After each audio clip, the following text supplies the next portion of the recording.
Boa noite, gente. Que bom que você está aqui conosco para mais um Viva com Excelência, que está começando agora. E eu quero te encorajar a compartilhar esse link, tanto do YouTube ou talvez do Facebook, com o máximo possível de pessoas. Estamos ao vivo e hoje nós vamos falar um pouquinho sobre a importância da leitura. E hoje nós estamos aqui com um amigo de longa data, Pastor Elias Júnior. Eu vou deixar ele se apresentar um pouco. Depois eu vou falar o porquê que eu convidei ele para ser essa pessoa que vai bater um papo comigo sobre leitura. Elias, seja bem-vindo, boa noite, que bom ter você aqui no Viva com Excelência. Para mim também é uma alegria estar aqui, Ricardo. Agora ouvindo você falar de longa data, eu senti os cabelos brancos. A diferença, né, que esses cabelos brancos fazem. Mas se apresenta um pouquinho para quem está em casa, Elias. Fala um pouquinho do seu ministério. Bom. E ele já foi missionário, né? Lá atrás, aí foi onde eu te conheci, na verdade. Na época você era missionário da Jocum. Exato.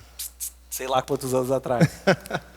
Bom, um pequeno histórico, né? Eu cresci na igreja, fui missionário da Jocum, depois de ter algumas experiências na cidade, que envolveu uma leitura que eu fiz, na época, de um livro chamado Testemunhando Sem Medo, que era um guia de evangelização, que hoje chama-se Sem Medo do Fracasso, do Bill Bright. E eu tinha uns 14, 15 anos na época, quando eu me senti assim, tomado pela ideia de que eu tinha que evangelizar pessoas. E comecei a ir em favelas com um lençol e 2 fantoches para fazer evangelismo de criança. Isso me levou para Jocum, me levou para um trabalho numa aldeia indígena, né, que eu já contei para você. E depois de alguns anos, né, eu tive um momento de crise de fé e tal, mas vim a me tornar pastor da Igreja do Nazareno. E nos últimos 3 anos eu coordenei o seminário teológico da nossa denominação aqui na cidade. Bom, sobre mim ainda, né, sou casado com a Kátia, né? Temos ali a Emily, eu tenho o Yosher, são meus filhos queridos. Muito bom, Elias, ter você. E aí, por que eu pensei em chamá-lo para a gente falar de leitura, que é uma coisa muito importante. A gente vai até falar algumas razões aqui, mas o brasileiro ele lê muito pouco. Tem uma pesquisa, Retratos da Leitura Brasileira, que o brasileiro ele lê em média de 2,43 livros ao ano. E eu até brinquei, porque eu conheço muita gente que não lê nada, e aí deve ter gente que está lendo a porcentagem das pessoas. E isso a gente fala, tentando trazer esse assunto sobre a importância da leitura para a fé cristã. E eu convidei o Elias, porque eu comecei a ler, claro que primeiro revistas em quadrinhos, lá na infância, era uma leitura de lazer, eu lia muito gibi da Marvel, a Bíblia, né, na escola dominical, mas livros, o meu primeiro livro foi Atletas de Cristo, né, em 1994, eu tinha 14 anos, e eu me lembro que mais ou menos nessa época eu era guarda-mirim na Caterpillar, e foi lá que eu te conheci. Talvez você nem lembra disso. E a primeira lista de livros que eu recebi de alguém foi sua, que foram 5 livros que de fato marcaram muito a minha vida, e ali foi um pontapé para que eu me tornasse um leitor, alguém que valoriza a leitura. E tá até aqui esses livros, antes da gente começar a conversar, a lista. Que legal.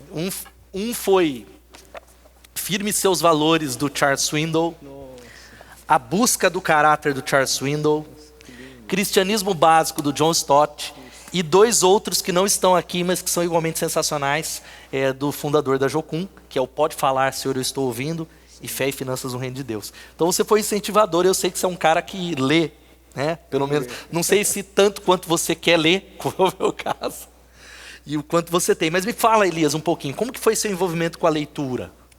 Olha, começou com o fato de eu ter crescido numa família cristã, evangélica, onde a Bíblia era bem central. A minha avó era muito apegada à Bíblia. A Bíblia da minha avó era cheia de grifos, de anotações. Ela aprendeu a ler com a Bíblia. Uau. Fez a primeira série apenas e o restante foi por conta de leituras bíblicas. E a avó, quando o meu pai morreu, eu tinha uns 3 anos, faltavam 3 meses para eu fazer 4 quando meu pai faleceu. Ela usou esse tempo, foi um tempo chave da minha vida, para me ensinar. Ela sentava numa poltrona, punha eu no braço ali e ficava me ensinando versículos. Eu não sabia o que estava acontecendo, mas eu ouvia ela falando, aquilo começou a fazer sentido. Uau. Eu me lembro de um dia em que ela estava conversando com uma das filhas dela, uma tia minha, e ela falou assim, o Júnior, em casa eu sou o Júnior, no resto do mundo eu sou Elias, o Júnior já sabe 53 versículos de cor. Uau. Aquilo nunca saiu da minha mente. Eu falei, nossa, eu sei tudo isso. Né? Ou por outro lado, ficava assim, mas quem não sabe, né? Eu era tão criança. A leitura apareceu com essa admiração pela Bíblia. A Bíblia é o grande livro da minha vida. Eu amo a Bíblia. Amém. De verdade. E depois, com alguns desprazeres também aconteceram. Chegava a época de aniversário, Dia das Crianças, tinha uma tia minha que vinha de Limeira, em vez de dar um brinquedo para mim, dava um livro. Então eu lembro, por exemplo, das Aventuras de Simba, que eu recebi dessa tia. A continuidade da leitura envolveu um gosto meu por esporte. Eu sempre gostei muito de arte marcial, né? Gostava de karatê. Então eu tinha a coleção, aquele Marco Natali, da Ediouro. Eles lançavam um livro de todo tipo de arte marcial, eu era obcecado por aquilo, então eu lia e treinava. E acho que foi por aí o meu ingresso, né, nesse universo da leitura. Você sabe que, talvez uma coisa para introduzir, que a gente não fala, estávamos até falando aqui nos bastidores, né, que é necessário ser envolvido com muita humildade, mas é um assunto mega importante. E é até a pergunta que eu vou fazer para você, mas muitas pessoas me dizem assim, eu detesto ler, eu não gosto. E aí eu tenho abordado, principalmente aquelas que são discípulos de Jesus, os discípulos de Jesus falam, então você tem um grande problema. Porque a Bíblia, que é a palavra de Deus, é uma biblioteca de 66 livros. Elias, responde aí um pouco por que ler é tão importante. Vamos ver aqui, eu penso que a leitura, ela ajuda a gente a entrar em contato, vamos pensar assim na leitura em geral, com outras visões de mundo, outras perspectivas. Ela coloca você em contato com outras almas, com outros corações. E nisso entra também um fator importante até para o sucesso pessoal, que é o de você ter mentores.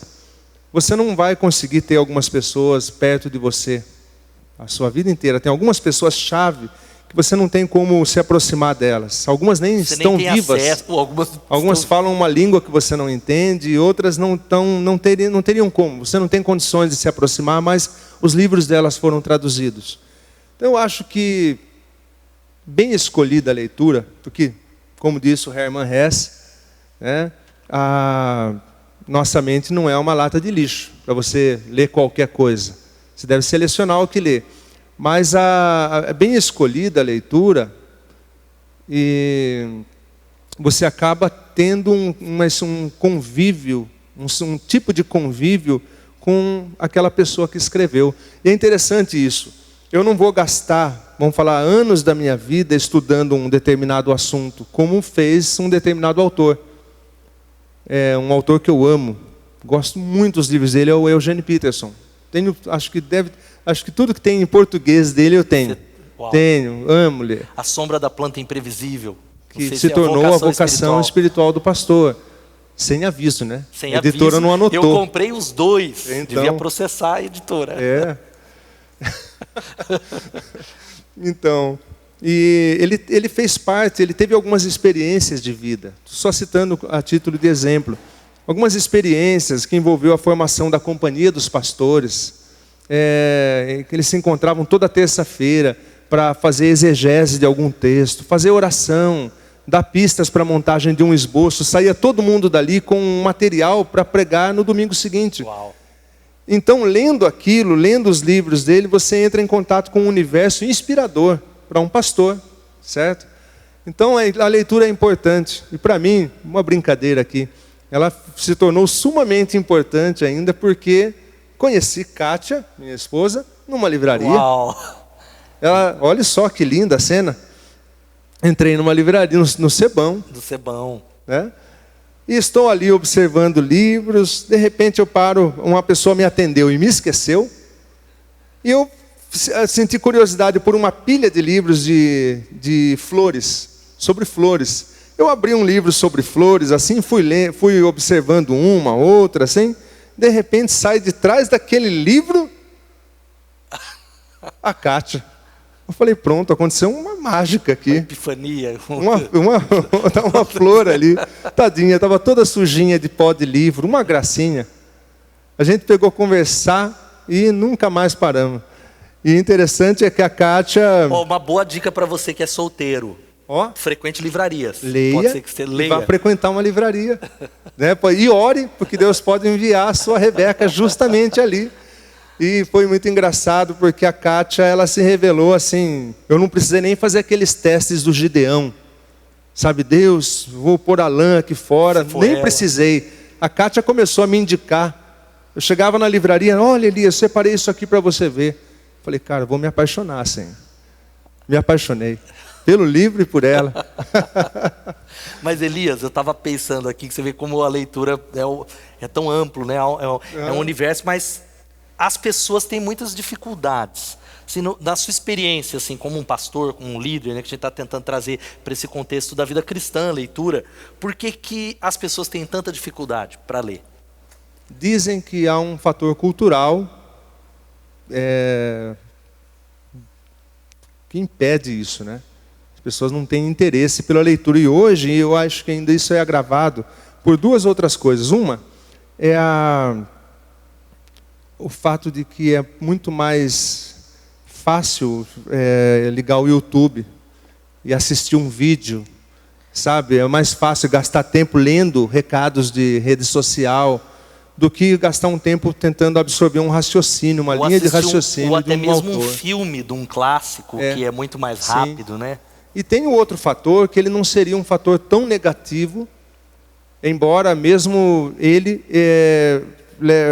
assim, leve a gente a recomendar que as pessoas se esforcem para ler, que é o fator dos estilos de aprendizagem. Tem pessoas que são mais auditivas, tem pessoas que são sinestésicas na forma de aprender. E tem o cara que tipo assim, eu tenho esse perfil do leitor, ler e escrever. Ler, tomar notas, estudar suas notas, reler o texto. Tem livros que eu leio todo ano. Tem livros que todo ano eu faço uma releitura deles. Quais deles, por exemplo? Um deles é Viva a Ressurreição, do Eugene Peterson. Ah, uau! E nesse ano eu não fiz isso ainda, mas Uma Vida com Propósito eu sempre releio. É um livro que eu constantemente eu tenho relido, não vou dizer que todo ano, é Celebração da Disciplina do Richard Foster. Nossa, que é talvez um dos livros também que marcaram a minha vida, que a gente vai falar depois. Sim. Mas, Elias, você falando da questão que é óbvio, né? Tem essa questão das maneiras com que as pessoas aprendem, mas eu creio que tem muito paradigma também. Porque a maneira como a pessoa aprende não pode se tornar uma desculpa para ela se posicionar a priori como uma pessoa que não aprende lendo. Porque você descobre quem não aprende lendo depois que você encontra um aprendiz. Sabe quando você vê uma pessoa que tem um extenso conhecimento de uma área, daí você pergunta para ela, cara, como que você aprende isso? Eu converso com fulano, com cicrano, e você vê que aquela pessoa absorveu mesmo. Aí você encontrou um autêntico estilo de aprendizagem que não é via leitura. Mas alguém geral, pode usar isso como desculpa. O que eu acredito que... Eu não gosto de ler, portanto eu não sei aprender lendo. Tem muitas pessoas que vão dizer isso. Agora, talvez o que eu ia falar com você é óbvio que existem pessoas que transformaram a leitura, eu sei que é o seu caso, transformou no meio de algumas pessoas que eu conheço num hobby. Sim. É um prazer, é café e livros. Não tem como eu ir para um shopping e me perder dentro de uma livraria, né, e fazer a lista, e talvez até de livros que eu não vou ler, que a gente vai falar, a gente estava falando disso nos bastidores. Mas o que você diria para essas pessoas que não leem, que talvez acham que o ler é um dom, ou talvez é gostoso como comer um chocolate? A leitura é um hábito, você aprende a ler? Pegando meu exemplo da Kátia, eu acho que ela é a pessoa que tinha o perfil do leitor original. Uau. No meu caso, eu falo assim, a minha tia forçou a barra comigo, porque depois que ela me deu um livro, eu tive que fazer valer aquilo, né? Ela disse para mim e para todo mundo que ela me achava uma pessoa digna daquilo, né? Mas eu acredito que ler é uma disciplina. Você, por exemplo, se você passa muito tempo sem ler, quando você volta meio... Aliás, eu notei uma coisa, por exemplo, tem autores que às vezes você começa a ler e você se sente assim um iniciante. Porque ele tem um vocabulário, uma fraseologia, tem todo um sistema com o qual sua mente não está acostumada. Então, o que eu faço normalmente? Eu leio atrás do livro, a contracapa, leio as orelhas, leio a introdução, faço toda essa coisa, leio o índice, ponto por ponto, antes de começar, porque a minha mente, eu percebi que eu absorvo melhor as coisas quando eu tenho uma noção do percurso. Me dê um mapa, deixa eu ver de onde a gente vai sair, onde a gente vai chegar. Então tem autores que ajudam, porque os títulos deles são claros, tem alguns que não. Eles colocam títulos que são um enigma, que você fala, olha, isso aqui não me adiantou nada, então vamos para o livro, né? Mas eu diria assim, para a pessoa começar lendo algo pequeno, lendo prazeroso. Pouco, mas lendo bem. Lendo algo que seja prazeroso e fazendo daquilo um hábito constante. Pegar um assunto, por exemplo, eu estou fazendo pós-graduação, né? E eu estou tendo que ler coisas que eu não tinha antes contato com elas tão profundo. Então o que eu faço, o que eu comecei a fazer desde o ano passado, todo dia, mesmo que eu não vá ler o texto inteiro, não vá fazer exercício nenhum, eu tenho alguns minutos que eu vou gastar lendo aquilo, mesmo que eu termine sem entender o que eu li. Uau. Porque a minha mente está começando a mapear. É mais ou menos o que eu ouvi quando eu fui a última vez que eu fui para a praia. Já viu o Piracicabano como que vai para a praia, né? A gente é bem caipirão, né? Daí eu resolvi que eu queria andar de stand-up. Né? Eu queria, na verdade, surfar. Mas como eu não tenho cacife para tanto, fui no stand-up. Aí um cara, eu perguntei para ele, cara, como que começa com isso? Ele falou, olha, você tem que passar um tempo de joelhos aqui, de joelho. Orando.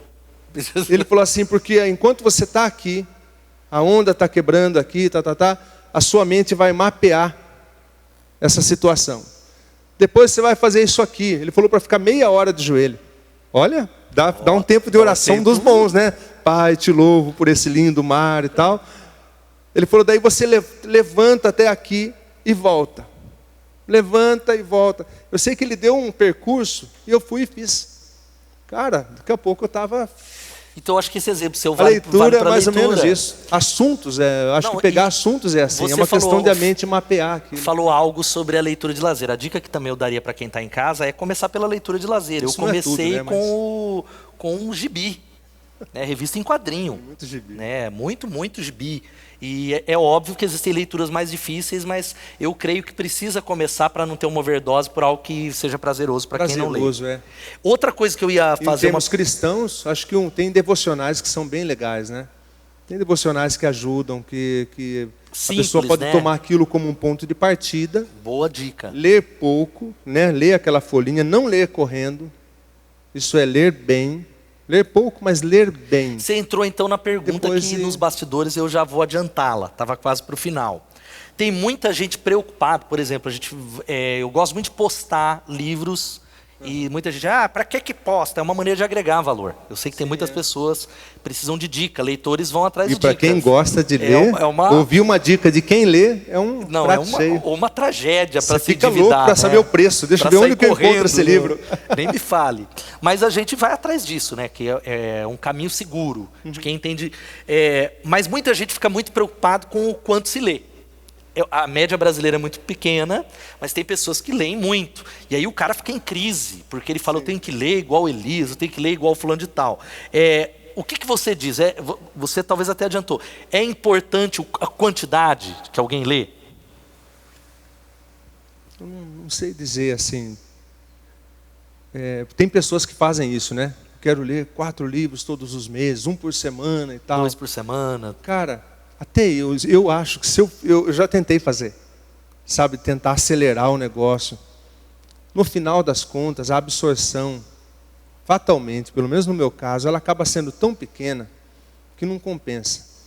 Então, acho que o negócio é assim, se você tem trabalhos para entregar, aquele livro ele desenvolve um prazo, foca nele, leia rápido, leia mais de uma vez, etc. Mas eu acho que a leitura, quando ela é feita correndo, ela adquire vamos falar assim, um desvio de propósito, fica uma coisa que não traz um verdadeiro prazer para a vida, a não ser o de ostentar no final do ano uma lista, né? Nossa, olha a minha lista, o que eu li nesse ano. E é óbvio que tem pessoas que leem com uma rapidez maior. Sim. Mas talvez uma dica que eu dou para as pessoas que estão em casa, querem ler, e eu falo que tem pessoas na Bethesda que tem overdose. Ele nunca leu na vida e ele, olha, hoje eu li 60 páginas, 70 páginas. Eu falei, vai ter overdose, porque depois ele não lê nunca.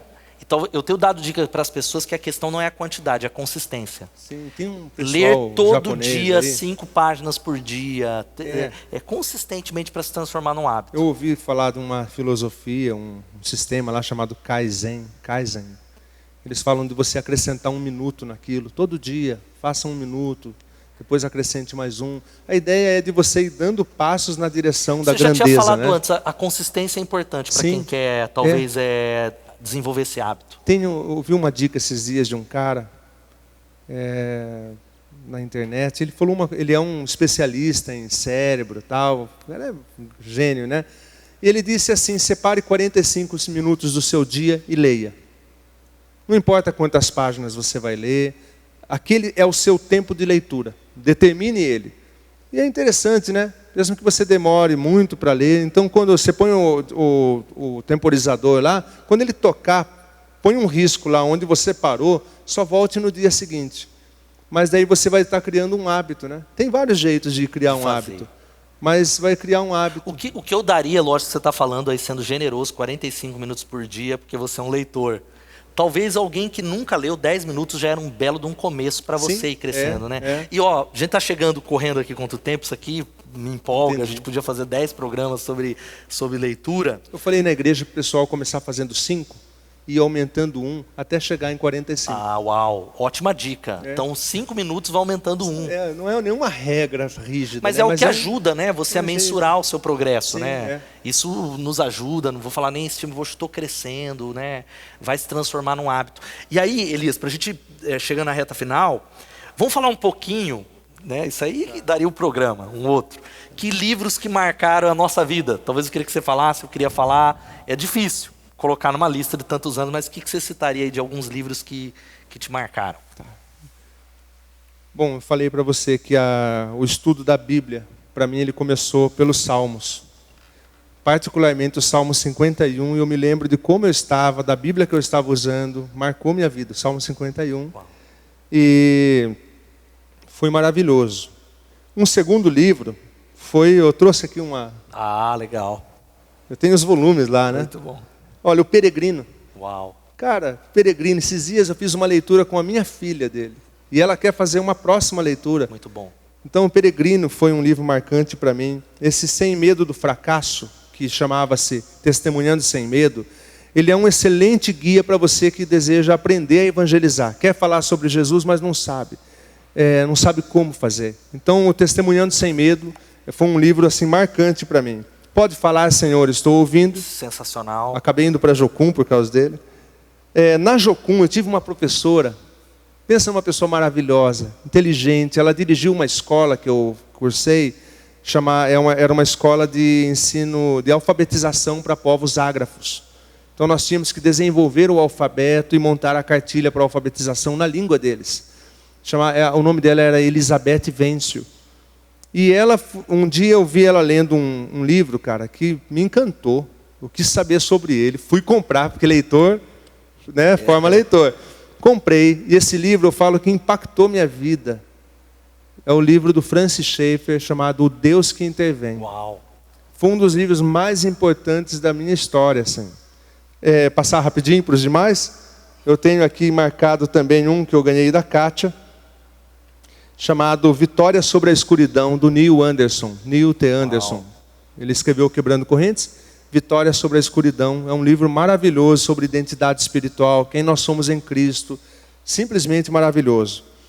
Um livro que também... Posso ir falando assim mesmo? Pode falando, depois eu vou falar alguns. Tá ótimo. É difícil, vou ter que cortar, porque quem lê, a lista é extensa. Mas eu tive que fazer uma seleção. Muito difícil. Quando alguém pergunta qual os livros mais impactantes da vida, eu falei, é muito difícil fazer essa lista. É melhor ir por assunto. Eu não mencionei esses que você já tinha mencionado, porque esses livros que você apresentou foram de impacto na minha vida, de verdade, a Busca do Caráter, por exemplo, eu li muitas vezes. Um devocional que eu assim releio ele quase todo ano, é o Tudo para Ele, Oswald Chambers. O melhor de se ele é cristocêntrico, ele é maravilhoso. Eu acho que esse livro aqui que eu vou mencionar foi você que me indicou. Não, você falou que eu te indiquei 5, só de indicação sua, eu devo ter lido uns 20. É que o seu foi fundamento lá atrás. Né? Você passou na minha frente, menino. O Poder pela Oração do Bondes. Esse livro é sensacional, né? E junto com ele... Esse é sensacional. Não sei se é difícil falar que são os melhores livros sobre oração, mas que me impactaram. Com Cristo na Escola da Oração. Do Andrew Murray. Nós usamos até no nosso curso de intercessão aqui. Nossa, esse livro que é sensacional. livro é aquele, cara? Que profundidade. Falando de oração, um livro que eu quero indicar, eu nem sei se tem mais. Abençoou Elias, indicado pelo Clóvis Júnior, da Primeira Igreja. Um livro que marcou a minha vida, é o Vento Renovado, Fogo Renovado, do Jim Cymbala, que é a história do Tabernáculo do Brooklyn. Sim. Talvez um dos melhores livros de oração, não sei se você pode atestar isso. Esse livro também é sensacional. Ele é inspirador. Inspirador. Pode falar, Elias, depois eu vou acrescentar algumas coisas. Você já leu um que eu gostei muito, foi aquele Praticando a Presença de Deus. Do irmão Lawrence e o Frank Laubach. Eu acho que esse livro você me indicou, se eu não me engano. Um livro sensacional. Sensacional. Vai anotando essas dicas. Eu poderia falar, talvez, no início da minha jornada, além desses livros lá que eu falei, um dos livros que mais me impactaram por evangelismo foi Paixão pelas Almas, do Oswald Smith. E Heróis da Fé, né? Acho que era Orlando Boyer. Foram 2 livros assim que eu posso falar que naquele início da jornada da transição ali da adolescência, no despertamento espiritual, foram livros que me marcaram profundamente a minha vida, né? E me conduziram para o ministério. Talvez eu possa falar. E eu nem estou falando de livros teológicos, tem tantas leituras impactantes, né? Estou falando daquelas que lá no início, né? Mencionando aquelas que mexeu com o coração, né? O que mais que você poderia dizer aí que mexeu contigo aí nesse período lá atrás? Vou colocar um último aqui, o Memórias de um Pastor, do Eugene Peterson. Eu acho que eu citaria junto também. Ele me ajudou a relativizar o meu paradigma do ministério pastoral. Ele falou uma coisa muito legal, que há tantas formas de se ser pastor, quantos vocacionados existem. Se você for autêntico, vai ser o seu jeito, vai ser um trabalho de Deus através de você. E ele fala de 3 ângulos, né, do ministério pastoral, que devem ser, vamos falar assim, regra para nós. Que é a vida de oração. Você tem que ter uma vida de oração, o estudo da palavra e a direção espiritual nas conversas, na comunhão com os irmãos. Fora isso, existem assim variações de dons, postas pela sua personalidade, de ênfases, né? Do chamado específico. Muito bom. Falar de leitura, a gente podia passar um programa falando de leituras fundamentais aí nas áreas, né? Acho que nós não temos tempo para falar disso. Eu estou lembrando da minha infância algumas coisas que me trouxeram até aqui devocionais, para talvez quem está lá em casa. Citei o Celebração da Disciplina do Richard Foster, que foi fundamental para mim lá atrás. Estava lembrando de que é tanto livro, né? A gente vai ter Como Fazer a Oração que Funciona, do autor anônimo, da editora Betânia. Talvez um dos melhores livros de intercessão que eu li na minha vida. Foram livros assim fundamentais. Livro dos Mártires, né? E tantos outros que a gente poderia falar aqui. Eu até vou, quem sabe, estender um convite para um pós, para a gente fazer um programa para falar de indicações nas áreas. A gente poderia falar de dicas na área vida cristã, igreja, apologética, né, autores que eu creio que iria abençoar. Sim. E para fechar, eu vou lembrar de um livro aqui, né, que também foi lá no começo, Charles Swindoll. Charles Swindoll, qualquer livro dele aí que foi lá é bíblico, profundo, sensível.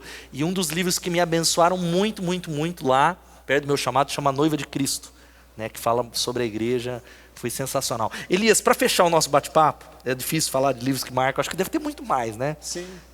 Brennan Manning, Thomas Merton, eu estava lembrando, né, na Liberdade da Solidão. Lendo O Homem Novo dele. Uau. Você primeira vez está relendo, que você já me indicou alguns de Thomas Merton.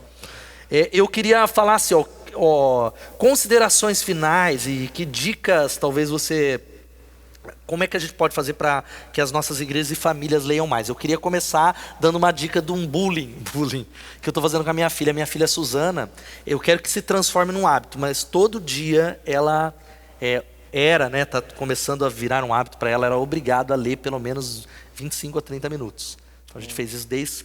Então, eu tenho falado para ela, um dia você vai me agradecer, e ela tem ganhado um gosto pela leitura, é uma das coisas, né, de ensinar aos filhos, mas faça o que eu digo, mas faça o que eu faço, não funciona na área da leitura. Você precisa ser um modelo para os filhos, não adianta... Que dica você daria para a gente fechar a nossa conversa aqui antes da gente orar? Eu diria assim, para os pais, pastores e pais, uma leitura que é formativa para nós. Porque ela vai nos dar o porquê de tentar construir uma cultura. Porque nós estamos falando sobre mudança de mente. Não a leitura pela leitura, mas uma leitura que edifique, uma leitura que direcione. Que abra, né, uma leitura que nos ensine a conviver com a realidade da cultura presente, mas mantendo viva a visão do Evangelho. O livro chama-se Recriar, do Ron Lucy. Esse é um livro que eu falo assim, todo pai devia ler. Uau. Todo pastor... Esse entrou na minha lista, porque esse eu não conhecia. Então, a gente conheceu, eu e a Kátia, assim, temos gostado demais, porque ele fala sobre você construir uma cultura que faça frente a essa que está tentando roubar, está conseguindo, em muitos casos, os nossos filhos de dentro da igreja, de dentro da vida cristã. Então, esse é um livro formativo, importantíssimo para todo pai, toda igreja aprender o conteúdo dele. Então, eu fiz uma coisa com minha filha esses dias.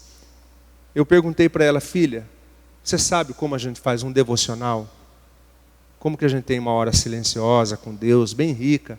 Ela falou, não. Porque, às vezes eu falava para ela, faz uma oração aí pela gente. Daí ela fazia aquela oração relâmpago, sabe? Ó Deus, obrigado, abençoe a gente, em nome de Jesus, amém? Amém. Daí eu falei, sabe como faz um devocional? Ela falou, não. Eu peguei e dei alguns pontos para ela, escrevi.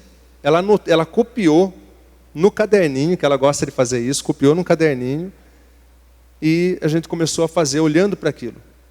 Então, até que você aprenda a fazer as coisas por hábito, instintivamente, até agregando mais elementos ali, né? Que depois o nosso tempo de leitura aumenta.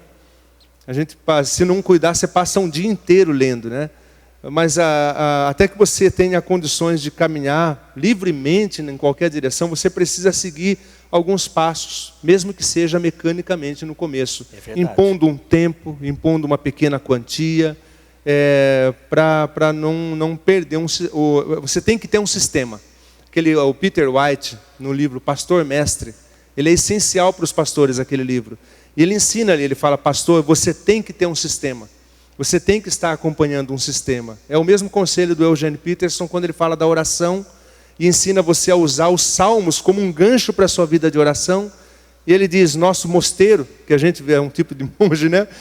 Ele não é feito de paredes, de tijolos, ele é feito de palavras. E os salmos são esse nosso mosteiro. Caminhe por dentro deles, você vai desenvolver sua vida de oração. Então eu diria isso. Acho que é isso, responde a pergunta? Eu acho que sim. Eu daria outras dicas também, assim, carregue um livro para onde você for. Ah, nossa. Talvez um hábito é você levar para fila de banco, sim, se você ainda vai, para qualquer lugar. Eu não saio da minha casa sem um livro. No carro, em qualquer lugar, vai te ajudar a ganhar tempo. E a última coisa que eu poderia dizer, falei da consistência, é você aprender com o tempo a diferença entre o que você precisa ler e o que você quer ler. Sim. Você começa com o que você quer ler, que é o prazer. Mas no decorrer do tempo, no seu ministério, em qualquer área, você precisa fazer essa distinção. Eu quero ler esse livro aqui, mas agora eu estou precisando ler sobre sofrimento, ou sobre criação de filhos, ou sobre liderança. Vou falar uma loucura para você aqui. Sabe que hora que eu acordo para ler? As coisas que eu quero ler? Umas 5, 6 horas da manhã. Uau. Hoje foi 5 horas. Muito bom. Eu dormi 11 horas, acordei 5. E antes de dormir, eu li... Estou lendo A Batalha Final, que é o último livro das Crônicas de Nárnia, para minha filha. Uma ótima dica para os pais das Crônicas de Nárnia, um livro sensacional. Eu leio em alta voz ali, ela vai acompanhando, sabe? Quando eu vejo que ela dormiu, eu paro para continuar no dia seguinte. Estou lendo as Crônicas de Nárnia com ela. Só que eu acordo, assim, por exemplo, quando dá 7h30, eu entendo que eu tenho que ler as coisas que eu preciso ler. Coisas do curso, preparação de sermão, coisas que eu preciso ler. mas eu acordo mais cedo para ler aquelas coisas que eu quero ler. Entendeu? Muito bom. Então, eu acho que a gente poderia falar de tanta coisa, Elias. Tantas um e tantas assunto muito coisas. vasto. É uma coisa sensacional. Quero agradecer você por ter aceitado meu convite para a gente falar disso. Quem sabe a gente faz um pós para dar dicas nessas áreas, acho que ia ajudar muita gente. E desafiar você. Escreva para a gente aí no nosso canal. Talvez, se você quiser perguntar alguma coisa, a gente vai depois tentar responder isso. Tá o contato, talvez, do pastor Elias aqui. Elias, Deus te abençoe. Abençoe. Obrigado. Igreja do Nazareno, lá o ministério que vocês têm feito. Um tempo como esse a gente tem que aproveitar para ler. Por isso que a gente fez isso. E eu quero orar com você que está em casa. Orar para que Deus possa te dar esse desejo de crescer. Quem lê sabe mais. E tem uma frase que eu gosto muito que nem todos os leitores são líderes, mas todos os líderes são leitores. Você quer fazer a diferença? Essa é uma chave. Vamos orar juntos? Vamos pedir a Deus, Elias, clamar ao Senhor. Deus, obrigado por mais um Viva com Excelência. Eu clamo que o Senhor abençoe aqueles que acompanharam esse assunto. Ó Pai, eu clamo que o Senhor levante uma geração que entenda a importância de crescer, de conhecer, de expandir, de dialogar. E ó Pai, levanta o povo de Deus como exemplo nessa área de crescimento, de crentes que possam aprender através da sabedoria. Eu oro para que o Senhor guarde aqueles que estão em casa, que o Senhor guarde aqueles que estão sofrendo. Os abençoa. É o nome de Jesus o que eu oro. Amém, amém. Deus abençoe você. Compartilhe esse link aqui. Uma boa semana. Lembrando que a gente está de volta aqui daqui 15 dias. Viva com excelência.